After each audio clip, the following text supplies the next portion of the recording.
செல்வ பெருந்தகை தானாவே வாண்டடா வெளியே வந்து வண்டியில் ஏறிக்கினாரு. நாம என்ன பண்ண முடியும்? யார்கிட்ட நீங்க பேசுறீங்க? அண்ணாமலை கிட்ட பேசுறீங்க. அண்ணாமலை எப்பேற்பட்ட ஆளுங்கிறது உங்களுக்கு தெரியும். ஏன் அவருக்கு வன்கொடுமை சட்டம் பற்றி தெரியாதா? அவருக்கு உங்களுடைய பின்னணியை தெரியாதா? ஏங்க, அண்ணாமலை ஆகட்டும், நரேந்திர மோடி ஆகட்டும், அமித்ஷா ஆகட்டும், நீங்க யாருக்கிட்ட ஏதான நியூஸ் கமெண்ட் அடிச்சிங்களோ மாட்டேங்கிறீங்க. இப்போ செல்வபெருந்தகை கையப்ப செய்யறாரு, என்ன பண்றதுன்னு தெரியல. ஏன்னா கட்சிக்குள்ளேயே நிறைய பேர் அவரை பிடிக்காதவங்க ரொம்ப சந்தோஷமா இருக்காங்க, நல்லா மாட்டிக்கிட்டாருப்பா அப்படின்ட்டு. ஏங்க, இவ்வளவு நாள் உங்களுடைய பேக்ரவுண்ட் உங்களுக்கு தெரியும், உங்க முதுகில் இவ்வளவு அழுக்கு இருக்கு, நீங்க எதுக்கு அவரை பத்தி பேசுறீங்க? ஆம்ஸ்ட்ராங் கொலை, அதுக்கு ரவுடிகள் அப்படின்னு வரும்போது நீங்க நாமளே ரவுடி தானே தானே உங்களை பத்தி தான் யோசிச்சிருக்கணும். நீங்க எதுக்கு பாரதிய ஜனதா கட்சி பத்தி யோசிக்கிறீங்க? பாரதிய ஜனதா கட்சியில எவ்வளவு ரவுடிகள் இருந்தா உங்களுக்கு என்னங்க? உங்களுடைய பேக்ரவுண்ட் என்னங்க? நீங்க வந்து யோகியமா இருந்தாதான் அடுத்தவங்க மேல கல்ல போட முடியும். எப்படி செந்தில் பாலாஜி மாட்டிக்கிட்டாரோ அதே மாதிரி இப்போ நீங்க மாட்டிக்கிட்டு இருக்கீங்க. இப்போ அதை விட்டு வர அவரு, நானும் போட மாட்டேன். ஆனா என்னால SC ST ஆக்ட் வந்து போட முடியும். எப்படிங்க போட முடியும்? எப்படி? அதாவதுங்க, எஸ்சி புரியே காந்தி வழியில வந்தவனா, அதனால நான் தவிர்க்கிறேங்கிறாரு. அதெல்லாம் ஒண்ணும் கிடையாது. நான் சொல்றேன், நான் வந்து செல்வபெருந்தகையை பாராட்டினேன்.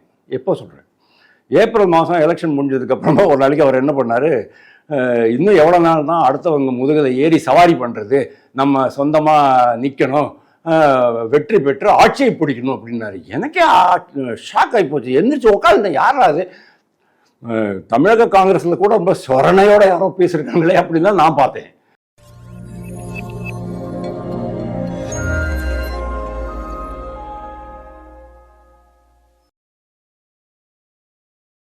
தாமரை டிவி நேயர்களுக்கு வணக்கம். இன்றைய நேர்காணலில் நம்முடன் இணைந்திருக்கும் சிறப்பு விருந்தினர் அரசியல் விமர்சகர் திரு வாசுதேவன் அவர்கள். வணக்கம். வணக்கம். தமிழகத்தில் சட்ட ஒழுங்கு சீர்கேடு சீர்குலைந்திருக்கு அப்படின்னு சொல்லிட்டு எதிர்க்கட்சிகள்லாம் வந்து விமர்சனம் பண்ணிட்டு வராங்க. இன்னைக்கு விசிக தலைவர் திருமாவளவன் அவர்கள் முதலமைச்சர் ஸ்டாலினை போய் சந்திச்சிருக்காரு. சந்திப்புக்கு பிறகு ஒரு முக்கியமான ஸ்டேட்மெண்ட்டை சொல்கிறாரு. என்னன்னாக்க, தமிழ்நாட்டில் சட்ட ஒழுங்கை சீர்குலைக்க எதிர்க்கட்சிகள்லாம் வந்து முயற்சிக்கிறாங்க, தமிழக அரசு மீது இருக்கிற நற்பெயருக்கு களங்கம் விளைவிக்க முயற்சிக்கிறாங்கன்னு சொல்லிட்டு ஒரு ஸ்டேட்மெண்ட்டை ஒன்று பதிவு பண்ணியிருக்காரு. எதிர்க்கட்சிகள் சீர்குலைக்க முயற்சிக்கிறார்கள் அப்படின்னா ஏதாச்சும் ஒரு ஆதாரம் வேணும். இல்லை, குறிப்பாக அவர் சொல்றாரு, வலதுசாரி சிந்தனை கொண்டவர்கள் சனாதன சக்திகள்னு அவர் சொல்றாரு. அது இன்னும் ஒரு சிரிப்பா ஒரு நகைச்சுவையாக தான் நம்ம எடுத்துக்க வேண்டியதாக இருக்கு. சனாதன சக்திகள் அப்படின்னா யாரை மீன் பண்றாரு அப்படிங்கிறது தெரியல. இந்துக்களை மீன் பண்றாரா? அதாவது காங்கிரஸ் ராகுல் காந்தி பாராளுமன்றத்தில் சொன்னாரு, அவங்கெல்லாம் வந்து அராஜகம் பண்றாங்க, அது என்னது ஹிம்சை பண்றாங்க அப்படின்னா, இம்சைவாதிகள் அப்படின்னாரு. அஹிம்சாவாதி இல்லை, ஹிம்சாவாதிகள் அப்படின்னு சொன்னார் பாருங்க. அதையே இவர் வந்து இங்கே போட்டு விடுறாரு அப்படிங்கிறது தெரியல. அதுக்கே பயங்கரமான நாடு தழுவிய கண்டனம் இருந்தது. இதுக்கும் பயங்கரமான கண்டனம் இருக்கும். நீங்கள் ஒரு பொறுப்பான ஒரு அரசியல் தலைவர், கட்சி தலைவர் அப்படின்னா உங்களுடைய ஸ்டேட்மெண்ட்டு பொறுப்பாக இருக்கணும். பொறுப்பு இல்லாமல் சும்மா குருட்டாம் போக்கில் போகிற போக்கில் எதையும் சொல்லிட்டு போகக்கூடாது. இது வந்து ரொம்ப தவறான ஸ்டேட்மெண்ட்டு. இன்னைக்கு திருமாவளவன் வெளியிட்ட அறிக்கையை நான் கண்டிக்கிறேன். இது ரொம்ப தப்பு. ஆனால் அதே சமயம் ஏதானும் ஒரு ஆதாரம் இருக்கா? எதிர்க்கட்சிகள் தான் குலைக்கிறாங்க அப்படிங்கிறது ஏதாவது ஆதாரம் இருக்கா? சட்டம் ஒழுங்கு சரியில்லைன்னு சொன்னா யாருடைய கையில் இருக்கு? காவல்துறை கையை ஏன் கட்டி போட்டு வச்சிருக்கீங்க? இரும்புக்கரம் அப்படின்னு சொல்றீங்களே, வார்த்தைக்கு வார்த்தை இரும்புக்கரம் கொண்டு அடக்குவோம் அப்படிங்கிறீங்க. அந்த இரும்புக்கரம் எங்கே இருக்குன்னே தெரியல. இரும்புக்கரம் என்ன கப்போர்டில் வச்சுருக்கீங்களா? அது எடுத்து மாட்டிக்கணும். எப்போ மாட்டிக்க போகிறீங்க? அதுக்கு என்ன முகூர்த்தம் பார்க்கணுமா? முகூர்த்தம் பார்க்கறதுக்கு 4 ஐயருங்களை கூப்பிட்டு தேதி, கிழமை, நாள், நட்சத்திரம், தீதி எல்லாம் பண்ண போகிறீங்களா? ஒன்றுமே புரியல எனக்கு. 2021 இந்த அரசு வந்த பிறகு தொடர்ச்சியாக இந்த கிரைம் கிராஃபு கண்ணா பின்னான்னு ஏறிக்கிட்டு இருக்கு. ஒன்று விட்டு ஒன்று வந்துக்கிட்டு இருக்கு. SC ST வன்கொடுமை அது மட்டும் விட்டுடுங்க, பாக்கியெல்லாம் நீங்கள் எடுத்துக்கோங்க. சாராயம் எவ்வளோ விற்கிறீங்கிறது அரசுக்கே தெரிய மாட்டேங்குது. பழனிவேல் தியாகராஜன் சொன்னார் 36,000 கோடி தான் வருது, ஆனால் அதை விட சாராயம் விற்குது, அது எங்கே போச்சுன்னு அவரே கேட்குறாரு. இன்னைக்கு வரைக்கும் அவங்க வந்து ரிப்ளை பண்ணிட்டு இல்லை. என்னங்க பேசுவீங்க நீங்கள்? எங்கே போனீங்கன்னாலும் ஜாதி கலவரமாக இருக்குது. எங்கே போனீங்கன்னு பாருங்க, 4 நேரில் ஸ்கூல்லையே பசங்க வந்து கையங்காலையும் வெட்டிக்கிட்டானுங்க. அதே மாதிரி திருநெல்வேலியில் 2 பேர் ராத்திரி அவங்கள கூப்பிட்டு நீ என்ன ஜாதின்னு கேட்டுட்டு, ஜாதின்னு தெரிஞ்ச உடனே அவங்க மேலே ஒன்று கடிக்கிறது. சிறுநீர் கழிப்பது சட்டத்தில் இருக்கு, கூடாது அப்படின்ட்டு. 2015 நரேந்திர மோடி ஆட்சியில அந்த வன்கொடுமை சட்டத்தை இன்னும் பலப்படுத்தினாங்க. இது போன்ற சம்பவங்கள்லாம் தவிர்க்கிறதுக்காக தான் நாங்க ஜஸ்டிஸ் சந்துரு தலைமையில, ஓய்வு பெற்ற ஜஸ்டிஸ் சந்துரு தலைமையில ஒரு அறிக்கையை அது இன்னொரு பயங்கரமான ஐவாஷ், நீங்க சந்துரு அறிக்கை நான் முழுக்க படிச்சிருக்கேங்க. அதெல்லாம் தேவையே கிடையாது. அது எப்படி அந்த அறிக்கையினுடைய இதுவே ஃபோக்கஸே எங்க இருக்குன்னு கேட்டா ஹிந்துஸ் மட்டும்தான் பார்க்குற மாதிரி இருக்கு. மற்ற இதெல்லாமே மற்ற மதங்களெல்லாம் பற்றி ஒன்றும் பேசவே இல்லை. இந்துக்கள் மட்டுமே. யாராலும் ஒரு சரடு கட்டிட்டு போகிறோம், இல்லைனா ஒரு இதுக்கு தாயத்து கட்டிட்டு போகிறோம், நெத்தியில் விபூதி வச்சுட்டு போகிறோம். நான் கூட தான் சந்தனம் வச்சுட்டு வந்திருக்கேன். அதனால நம்ம வந்து இதாகிட போகிறோமா? எதுக்குங்க ஒரு மத அடையாளத்தை அழிக்கிறதுனால தான் அங்கே வந்து ஜாதி வன்முறை இல்லை ஜாதி வெறி வராமல் இருக்குமா? தமிழ்நாட்டில் இன்னைக்கு மேக்சிமம் ஜாதி கொடுமைகள் இருக்கு. உதாரணத்துக்கு சொல்கிறேன், 2022 ஒரு மினிஸ்டர், இதில் 2 ஆந்திர பிரதேஷ் எம்பிக்கள், தெலுங்கானா எம்பிக்கள் 2 பேர் வந்து கொஸ்டின் கேட்குறாங்க. அதுக்கு வந்து ரிட்டன் ரிப்ளை கொடுக்குறாரு. 38 மாநிலங்களில் 37 மாநிலங்கள் அட்ராசிட்டி ப்ரோன் டிஸ்ட்ரிக்ட்ஸ் அப்படிங்கிறாங்க. இந்தியாவிலேயே மிக அதிக அளவில் வன்கொடுமை ப்ரோன் அப்படின்னு சொன்னா வன்கொடுமைக்கு ஆளாகக்கூடிய மாவட்டங்கள் அப்படிங்கிற தமிழ்நாடு தான் ஜாஸ்தி இருக்கு. குஜராத்ல 11 தான் இருக்கு. குஜராத் பத்தி சொன்னா உங்களுக்கு கோபம் வருமே, ஏன்னா அங்க வந்து பாரதிய ஜனதா கட்சி 30 வருஷமா ஆண்டுகிட்டு இருக்கு. இதுல 17 தான். உத்தரப்பிரதேசம் இதை விட 3 மடங்கு பெரிய மாநிலத்துல 17 டிஸ்ட்ரிக்ட்ல தான் அவங்க வந்து வன்கொடுமை ப்ரோன் அப்படின்ற, அதாவது அட்ராசிட்டிஸ் ப்ரோன் அப்படி SC STஸ்க்கு எகென்ஸ்டா நான் சொல்றேன். இதை ஒரு பக்கம் வைப்போம். கள்ளச்சாராயம் கம்ப்ளீட்டா மாநிலம் முழுவதும் நடந்துகிட்டு இருக்கு. எல்லாருக்குமே தெரிஞ்சதுதான். 3 வருஷமா நடந்துகிட்டு தான் இருக்கு. இல்ல, நேத்து நீங்க பாத்தீங்கன்னா இந்த சாட்டை துரைமுருகன் அவர்கள் கைதுல வந்து SC ST ஆக்ட் வந்து பதிவு பண்ணியிருக்காங்க. தப்பு. அவர் அந்த மாதிரி உண்மையை சொல்லவே இல்லையே. அதே தான் இப்போ செல்வப்பரணிக்கு அதே தாங்க சொல்றாரு. அண்ணாமலை மேல SC ST ஆக்ட் போட்டுருவேன், PCR போட்டுவிடுவேன் அப்படிங்கிறாரு. PCR அதனுடைய பேசிக் புரிதலே ஒண்ணுமே. ஒருவேளை அந்த சட்டத்தை இங்க தமிழகத்துல தவறா பயன்படுத்தப்படுது. கண்டிப்பா தவறா தான் பயன்படுத்துறாங்க. இப்போ குண்டர் சட்டத்தெல்லாம் நம்ம எப்படி பயன்படுத்துறோம் சொல்லுங்க. என்னுடைய நிலத்தை மீட்பதற்காக, என்னுடைய நிலத்தை பாதுகாப்பதற்காக, உரிமையை பாதுகாப்பதற்காக நான் போராடுகிறேன். ஆஸ் எ விவசாயி, ஒரு விவசாயியாக நான் போராடும் போது என் மேலேயே நீங்க குண்டர் சட்டம் போடுறீங்களே. அதுக்கப்புறமா ரிமூவ் பண்ணிட்டாங்க, வேற விஷயம். பட் போட்டிங்கல்ல, அது பேர் கெட்டு போச்சா, அவ்வளோதான். அதனால தொடர்ச்சியா இது நடந்துகிட்டே இருக்கு. லேட்டஸ்ட் இதுல என்னன்னா போதைப்பொருள் ஆச்சு. போதைப்பொருள் இன்டர்நேஷனல் பிஸ்னஸ் நம்ம பண்றோங்க. மல்டிநேஷனல் கார்பரேஷன், டிஎம்கே காரங்க தான் மல்டிநேஷனல் கார்பரேஷன் மாதிரி. ஜாஃபர் சாதிக்கு ஜாமீன் கொடுத்துருக்காங்கல்ல டெல்லி உயர் நீதிமன்றம். ஓகே, ஜாமீன் வந்து there are lot of conditions. என்னென்ன கண்டிஷன்ஸுங்கெல்லாம் பார்த்து தான் கொடுத்துருக்காங்க. மோர் ஓவர் அவங்க ஆல்ரெடி 3-4 மாசமா உள்ள இருந்திருக்கிறாரு. வேண்டியதெல்லாம் அவங்க திரட்டி வச்சாச்சு. அது இன்டர்நேஷனல் ரிங் அப்படிங்கிறதுனால அது வந்து வேற கோணத்தில் நம்ம பார்க்க முடியும். ஜஸ்ட் லைக் ஓ கொடுத்துட்டாங்க தப்பு அப்படிங்கிற மாதிரி நம்ம பார்க்கக்கூடாது. பொன்முடிக்கு கொடுத்து தப்பு.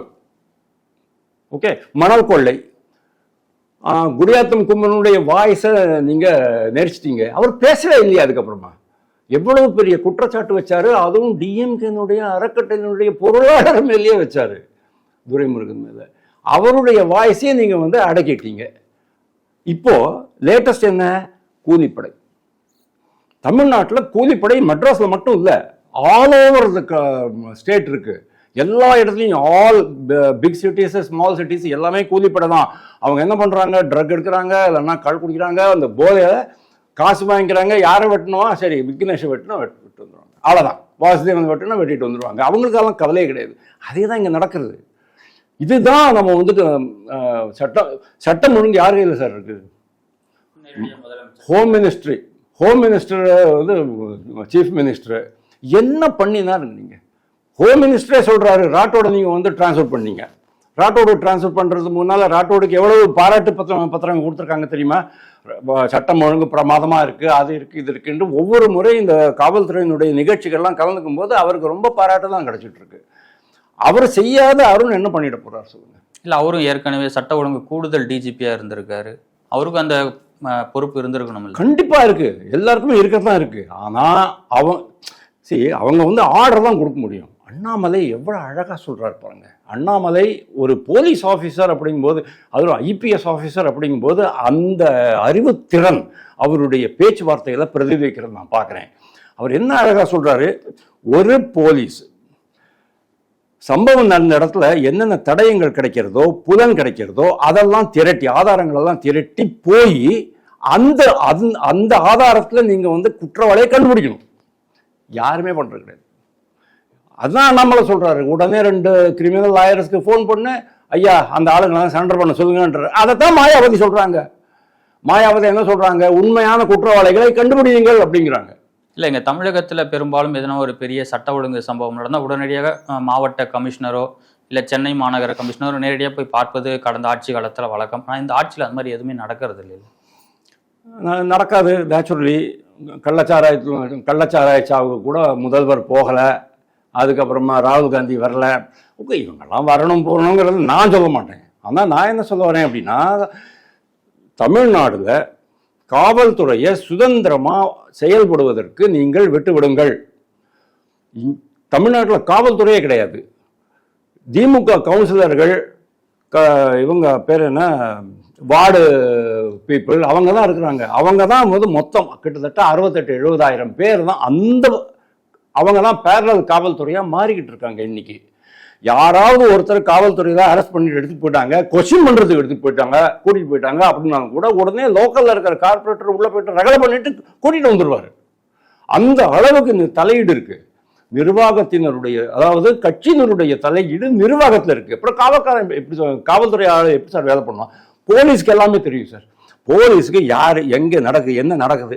எங்க 13 வயசு பையனுக்கு கஞ்சா எங்க கிடைக்கும் தெரியும், மெத்த எங்க கிடைக்கும் தெரியும். உங்களுக்கு தெரியாதா? என்ன தெரியாதா? நம்மளை விட ஜாஸ்தி காவல்துறையினருக்கு தெரியாதா? கான்ஸ்டபிளுக்கு ஏட்டையாவுக்கு தெரியும், நல்லா கரெக்டாக பிடிக்க முடியும். ஆனால் அவங்க பிடிக்க விட மாட்டாங்க. காரணம் என்னன்னு கேட்டால் அந்த இக்கோ சிஸ்டம். டிஎம்கே கட்டி வச்சிருக்கிற, நான் டிஎம்கே தான் குத்தம் சொல்லுவேன். ஏடிஎம்கே பீரியட்ல இதெல்லாம் இருக்கல. கம்ப்ளீட் கண்ட்ரோல் வச்சுக்கிட்டு இருந்தாங்க ஜெயலலிதா.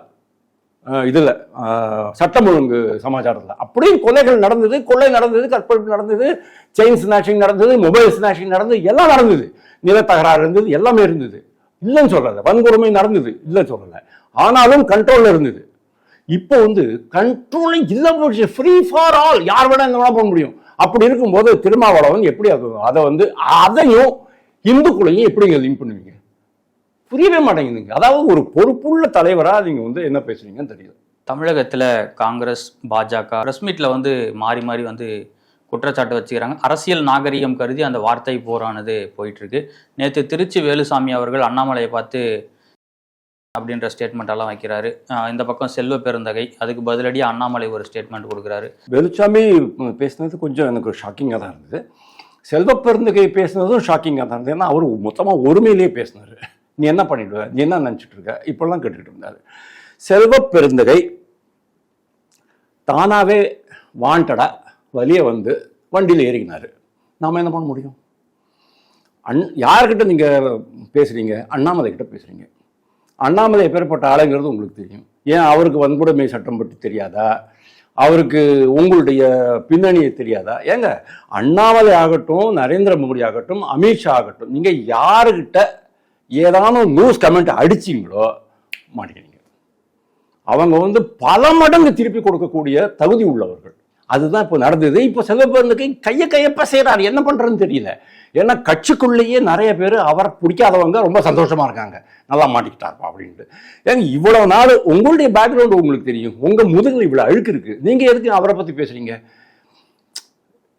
ஆம்ஸ்ட்ராங் கொலை, அதுக்கு ரவுடிகள் அப்படின்னு வரும்போது நீங்கள் நாமளே ரவுடி தானே உங்களை பற்றி தான் யோசிச்சிருக்கணும். நீங்கள் எதுக்கு பாரதிய ஜனதா கட்சி பற்றி யோசிக்கிறீங்க? பாரதிய ஜனதா கட்சியில் எவ்வளோ ரவுடிகள் இருந்தால் உங்களுக்கு என்னங்க? உங்களுடைய பேக்ரவுண்ட் என்னங்க? நீங்கள் யோகியமாக இருந்தால் தான் அடுத்தவங்க மேலே கல்லை போட முடியும். நீங்கள் அதுவும் இல்லாமல் நீங்கள் கல்லை போட்டீங்க, மாட்டிக்கினீங்க. எப்படி செந்தில் பாலாஜி மாட்டிக்கிட்டாரோ அதே மாதிரி இப்போ நீங்கள் மாட்டிக்கிட்டு இருக்கீங்க. இப்போ அதை விட்டு வர அவரு. நானும் போட மாட்டேன். ஆனால் என்னால் SC ST ஆக்ட் போட முடியும். எப்படிங்க போட முடியும்? எப்படி? அதாவதுங்க, எஸ்சி புரியே காந்தி வழியில வந்தவனா, அதனால நான் தவிர்க்கிறேங்கிறாரு. அதெல்லாம் ஒன்றும் கிடையாது. நான் சொல்றேன், எஸ்சி அதாவது ஒரு ஜாதி பெயரை குறிப்பிட்டு அவமானப்படுத்துவது, தடுப்பது, குளிக்கக்கூடாதுன்னு தடுக்கிறது. குற்றாலத்தை குளிக்கக்கூடாதுன்னு தடுத்தாங்கல்ல ஆங்கிலேயர்கள் காலத்துல. அந்த ஆஷ் துறையத்தை நம்ம வந்து இன்னைக்கு கொண்டாடிக்கிட்டு இருக்காங்க சில பேர். அவரை கொண்டாடிக்கிட்டு இருக்காங்க. ஆனா அதுக்கு எகன்ஸ்டா போராடினவங்களெல்லாம் கம்ப்ளீட்டா மறந்து போயிட்டாங்க. ஏன்னா அவங்கெல்லாம் சனாதனிகள் அப்படிங்கிறதுனால. அது ஒரு இது. வன்கொடுமை சட்டத்தை நல்லா புரிஞ்சுக்கிட்ட பிறகுதான் அதை பத்தி பேசுறதுக்கு தகுதி இருக்கு செல்வ பெருந்தகைக்கு. சிம்பிளா சொல்றேன். ஆனா அதையும் ஒரு ஓய்வு பெற்ற மாவட்ட நீதிபதி அவர்கள் வந்து SC/ST ஆக்ட் பதிவு பண்ண முடியுன்றத பிரஸ் மீட்ல படிச்சு காமிக்கிறாரு. அது டிபெண்ட்ஸ். அதாவது நீதிபதியே சொல்லும்போது நாம ஏற்றுக்க வேண்டியதாக இருக்கும். பட் அதை எல்லாமே ஏற்றுக்கணுங்கிறது அவசியம் கிடையாது. ஏன்னா ஆள்கோணர் மனு வந்தபோது ஒரு ஜட்ஜி இப்படி சொன்னார், ஒரு ஜட்ஜி இப்படி சொன்னார். அது எப்படி அவங்க இன்டர்வியூ பண்ணுறாங்க அப்படிங்கிறது நம்மளுக்கும் தெரியும். அதாவது சட்டம் வந்து இன்னும் பலப்படுத்தப்பட்டிருக்கிறது. 2015 நரேந்திர மோடிக்கு இந்த தலித்துகள் பற்றி அவ்வளவு அக்கறை இருக்கு. அதனால தான் அவர் அதை பண்ணினார். இல்லைன்னா அவர் அதை பண்ணியிருக்க மாட்டார். ஆனால் அதுக்கு இப்படி அர்த்தம் கிடையாது. நீங்கள் என்ன பேசினாலும் நாங்கள் வந்து இதை கொண்டு வந்துருவோம் அப்படின்ட்டு. அது துஷ்பிரயோகம். இதை தான் வந்து நம்ம குண்டர் சட்டத்தில் கல்யாணராமன் அரெஸ்ட் பண்ணுறது, இல்லைன்னா சவுக்கு சங்கர் அரெஸ்ட் பண்ணுறது. சவுக்கு சங்கரை சொன்னது தப்பு, ஒத்துக்கிறேன். அவர் சவுக்கு சங்கரை என்ன பண்ணுன்னா, நான் சொன்னது தப்பு, அதை விட்டுடுங்க, மன்னிச்சுக்கிறேன், நான் மன்னிப்பு கேட்டுக்கிறேன், அப்பாலஜி வாங்கிட்டா சொன்னால் முடிஞ்சு போயிருக்கும் அந்த விஷயம். அது போட்டும். ஃபெலிக்ஸ் எல்லாம் இதுக்கு உள்ளே போட்டாங்க. ஃபெலிக்ஸ் ஜெரால்டு இதுக்கு உள்ளே போட்டாங்க. இதெல்லாம் தான் ரொம்ப தப்பாக போயிட்டு இருக்கு. அதாவது இன்னைக்கு 127 பாஜக நிர்வாகிகள் மேலே, சின்ன பெரிய நிர்வாகிகள் மேலே வழக்குகள் இருக்கு. ராத்திரி கரெக்டாக ஃப்ரைடே அன்னைக்கு நைட்டு ஒரு 7 மணிக்கு 8 மணிக்கு போயிட்டு அரெஸ்ட் பண்ணுவோம். அதெல்லாம் காலையில் அரெஸ்ட் பண்ணுவோம். சோதர் சனிக்கிழமை ஞாயிற்றுக்கிழமை கோர்ட் லீவு, 2-3 நாள் உள்ளே உட்காந்துருக்கணும், சிறையில் உட்காந்துருக்கணும், போலீஸ் கட்டளையில் உட்காந்துருக்கணும். இதெல்லாம் இந்த மாதிரியான பல்வேறு துஷ்பிரயோகங்கள் இருக்கு. அரசை பற்றி யாராச்சும் எதிராக ஏதாவது சொல்லிட்டாங்கன்னு சொன்னால் உடனே அரெஸ்ட் பண்ணிடுவாங்க. பிவிஎஸ் மணி அரெஸ்ட் பண்ண, BVSN மணி அரெஸ்ட் பண்ணாங்க. அது மாதிரி பல்வேறு இது இருக்குது. இதெல்லாமே வந்து நான் என்ன கேட்குறேன், செல்வ பெருந்தகையை பொறுத்த வரைக்கும் அவர் எப்படி காங்கிரஸ் தலைவராக வந்தார் அப்படிங்கிறது கூட எனக்கு டவுட்டாக தான் இருக்குது. ஏன்னா நான் படித்த வரைக்கும் கார்கே வந்து மாதிரி எல்லார்ட்டையும் கேட்குறாங்க, எழுதி கொடுங்கன்ட்டு எல்லாரும் எழுதி கொடுக்குறாங்க. திடீர்னு இவர் வந்து அனௌன்ஸ் பண்ணிட்டுறாரு. நான் என்ன கேட்குறேன், இவ்வளவு குற்ற பின்னணி இருக்கும் ஒருவரை தலைவராக நியமிப்பதற்கு அவசியம் என்ன? தமிழக காங்கிரஸில் வேறு யாருமே இல்லையா? எவ்வளவோ பேர் இருக்காங்க. தலைவர்கள் தான் எல்லாருமே, தொண்டர்கள்னு கிடையாது. ஆனால் தலைவர்கள் நிறைய பேர் இருக்காங்க. யாராவது ஒரு போட்டிருக்கலாம். இந்த மாதிரி ஒரு கான்ட்ரவர்ஷியல் ஃபிகரை போடுறதுக்கு அவசியம் இல்லை. நான் வந்து செல்வ பெருந்தகையை பாராட்டினேன். எப்போ சொல்கிறேன், ஏப்ரல் மாதம் எலெக்ஷன் முடிஞ்சதுக்கப்புறமா ஒரு நாளைக்கு அவர் என்ன பண்ணார், இன்னும் எவ்வளோ நாள் தான் அடுத்தவங்க முதுகலை ஏறி சவாரி பண்ணுறது, நம்ம சொந்தமாக நிற்கணும், வெற்றி பெற்று ஆட்சியை பிடிக்கணும் அப்படின்னாரு. எனக்கே ஷாக் ஆகி போச்சு. எந்திரிச்சு உட்காந்துட்டேன், யாராவது தமிழக காங்கிரஸில் கூட ரொம்ப சொரணையோட யாரோ பேசியிருக்காங்களே அப்படின்னு தான் நான் பார்த்தேன். அப்புறம் பாருங்க, கட்சிக்குள்ளேயே அவருக்கு வந்து எதிர்ப்பு. உடனே என்ன சொன்னாங்க, ஆசை இருக்கலாம், பேராசை இருக்கக்கூடாதுன்னாங்க. நான் சொல்றேன் சார், நான் வந்து செல்வ பெருந்தகையோட இடத்துல இருந்தேன்னு சொன்னா எனக்கு எதிராக யார் பேசினாலும் நான் டாலரேட் பண்ண மாட்டேன். அதைத்தான் அண்ணாமலை பண்ணிட்டு இருக்காரு. அதுதான் தலைவனுக்கு அழகு. அவன் வேணும்னு சொல்லிட்டு இருக்கான். எடப்பாடி பழனிசாமிக்கு அதானே ப்ராப்ளம். ஜெயலலிதா இருந்த போது யாராச்சும் மூச்சு விடுவாங்களா? யாராச்சும் ஒரு மினிஸ்டர் எங்கேயாவது போயிட்டு லூஸ் கமெண்ட் ஏதாவது ஒரு பொது வெளியில ஒரு பத்திரிகை நிருபர் சந்திப்பு பேசிடுவாங்களா? முடியவே முடியாது. இவங்க வெட்டு பண்ணி, ஓகே சசிகலா இருக்கும்போது சசிகலா வெட் பண்ணுவாங்க, நீ அதை அங்கே போய்ட்டு அதை சொல்லு, நீ அங்கே போய்ட்டு அதை சொல்லுன்னு எழுதி கொடுத்துருவாங்க. ஓபதேசம் போய் படிச்சுட்டு வருவார். அந்த அளவுக்கு அவங்களுக்கு கண்ட்ரோல் இருந்துச்சு. இன்னைக்கு என்ன கண்ட்ரோல் இருக்கு ஏடிஎம்கேல? ஏடிஎம்கேல இதே தான் ப்ராப்ளம். செல்வ பெருந்தகை கட்சியை காப்பாற்றணும்.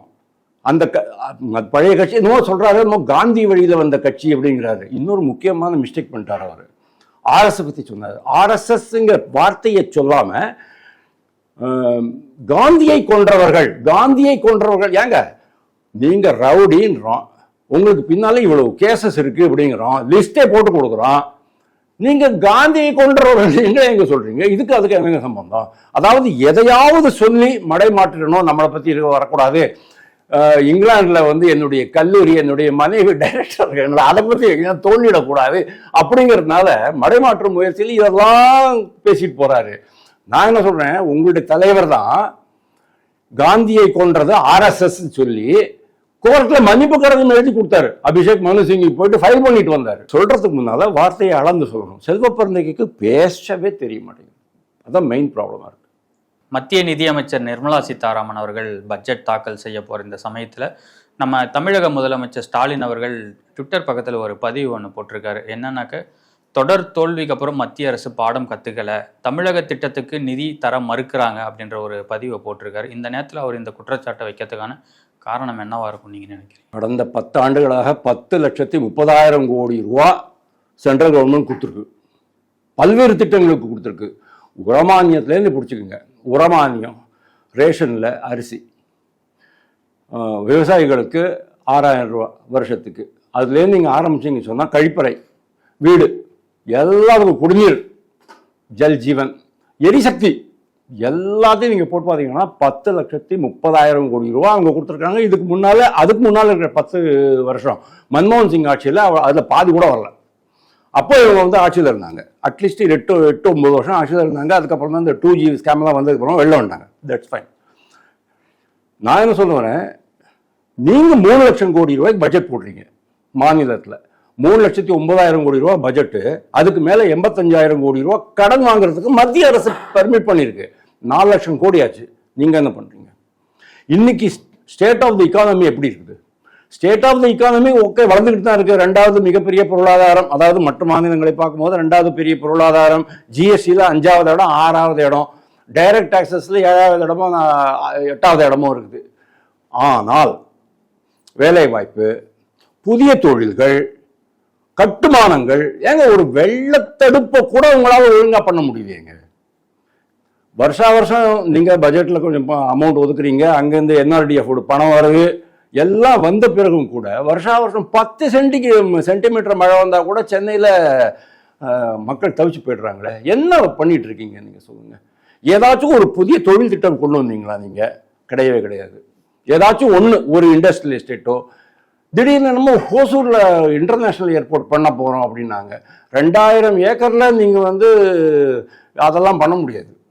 இன்டர்நேஷ்னல் லெவல் ஏர்போர்ட் வேணும்னு சொன்னால் மினிமம் 3,500 ஏக்கர் நிலம் வேணும். 2000 ஏக்கரை வச்சுக்கிட்டு நீங்கள் வந்து இன்டர்நேஷ்னல் ஏர்போர்ட் பண்ண போகிறேன் அப்படிங்கிறீங்க.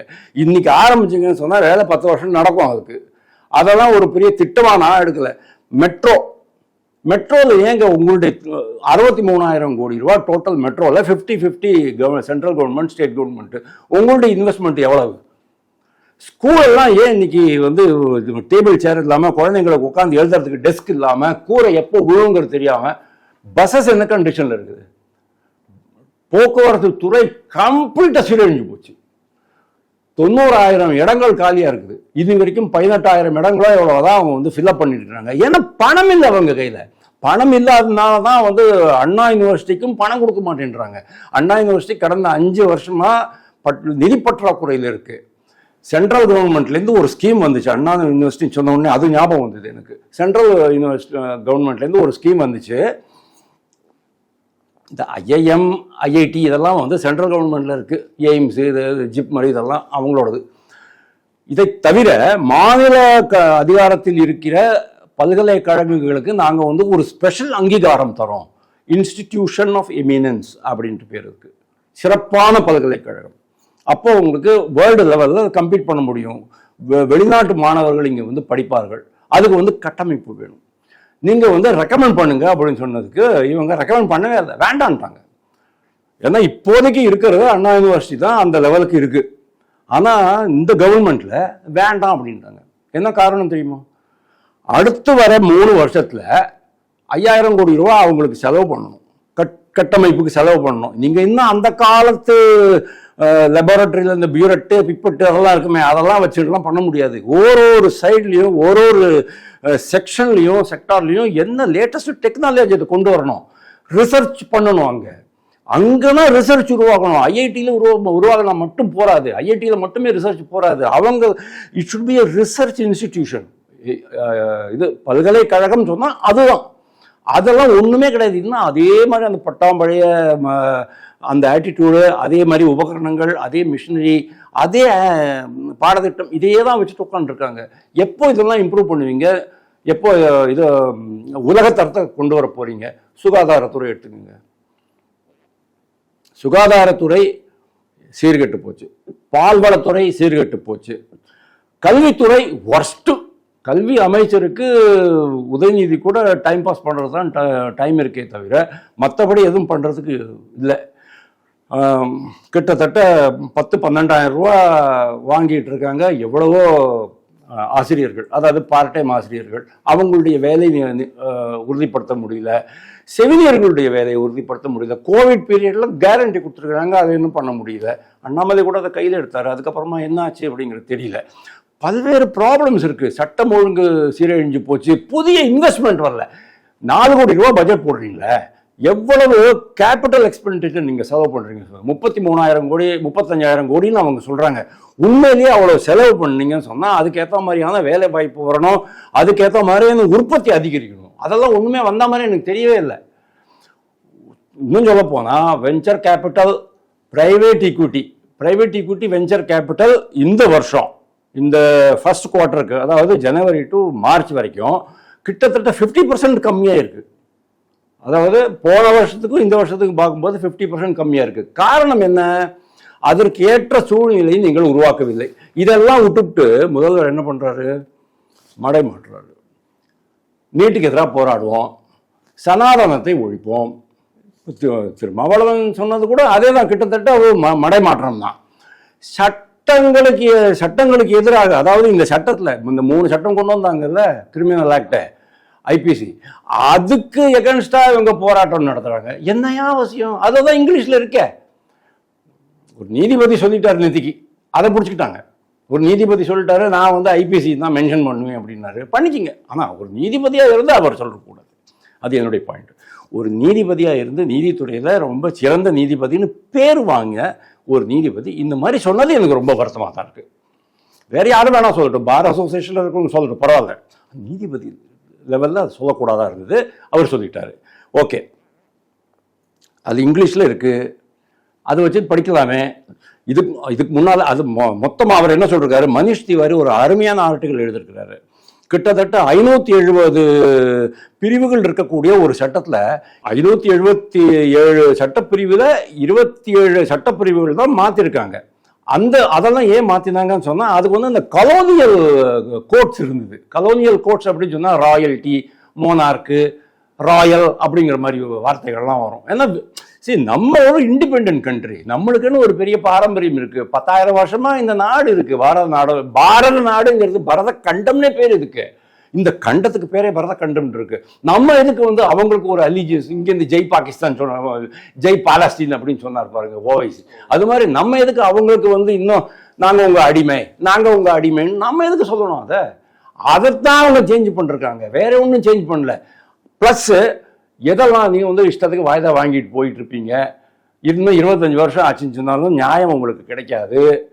இது மாதிரி பல விஷயங்கள். இப்போ எஃப்ஐஆர் ஃபைல் பண்ணுறதுக்கு ஒரு டேட்டு, எஃப்ஐஆர் ஃபைல் பண்ண ஹியரிங்க்கு இவ்வளவு டேட்டு, அதுக்கப்புறமா ஜட்மெண்ட் கொடுக்கறதுக்கு இவ்வளோ, இதெல்லாம் ஒரு நல்ல விஷயம் தானே. இதில் என்ன உங்களுக்கு ப்ராப்ளம் இருக்குது? இப்படி தான். அதுக்கு ஒரு தனியாக ஒரு கமிஷனை போட்டு நீங்கள் எல்லாம் சஜஷன் கொடுங்க. உங்களை பற்றி எங்களுக்கு தெரியாதாங்க, ஆறுமுகசாமி கமிஷன் நீங்கள் வச்சிங்க, அதே மாதிரி ஏகே ராஜன் கமிஷன் வச்சிங்க நீட்டுக்கு. ஏகே ராஜன் கமிஷன்ல 85,000 மனுக்கள் பரிசீலனை பண்ணிட்டு அறிக்கை கொடுத்துக்கிறதா சொல்லியிருக்கிறாரு. யாராலையுமே பண்ணவே முடியாதுங்க, அதெல்லாம் ஜஸ்ட் இம்பாசிபிள். அதே மாதிரி நீங்கள் நீட்டுக்கு எதிராக போராட்டம் நடத்துகிறேன்னு சொல்லிட்டு மனு வாங்கினீங்க, கேன்சல் பண்ணுங்கன்னுட்டு போஸ்ட் கார்டில் மனு வாங்கிட்டு போனீங்க. 85 லட்சம் என்ன பண்ணீங்க? அதெல்லாம் வச்சுக்கிட்டு உருப்படி இல்லாமல் இந்த மாதிரி எதையும் பண்ணிக்கிட்டு உட்காந்துருப்பாங்க. பேனா சிலை வைக்கிறேன் அப்படிம்பாங்க. அப்படி இல்லைன்னு சொன்னால் கலைஞர் நூற்றாண்டு நூலகம் கட்டுறேன்பாங்க. கலைஞருக்கு வந்து 2 பக்கமும் கலைஞர் படம் வரா மாதிரி ஒரு காயின் போடுங்க, இல்லைன்னா ஸ்டாம்ப் வெளியிடுங்க அப்படின்ட்டு சொல்லிட்டு இருப்பீங்க. இந்த மாதிரி உதவாக்கரை மேட்டர்ஸ்லாம் சொல்லிட்டு இருப்பீங்களே தவிர உருப்படியாக அவங்க என்ன பண்ணியிருக்கிறாங்க? அதுதான் எனக்கு வந்து மு.க. ஸ்டாலின் மேலே எனக்கு என்ன தோன்றது, மு.க. ஸ்டாலின் வந்து இன்னும் மக்களை ஏமாத்திக்கிட்டே இருக்கலாம். ஆனால் கூட 40-40ன்னு வேற சொல்றாரு. 40-40 நீங்கள் எப்படி வாங்கினீங்க நம்மளுக்கு தெரியும். அது வந்து நீங்கள் பெற்ற வெற்றி இல்லை, நீங்கள் வாங்கிய வெற்றி.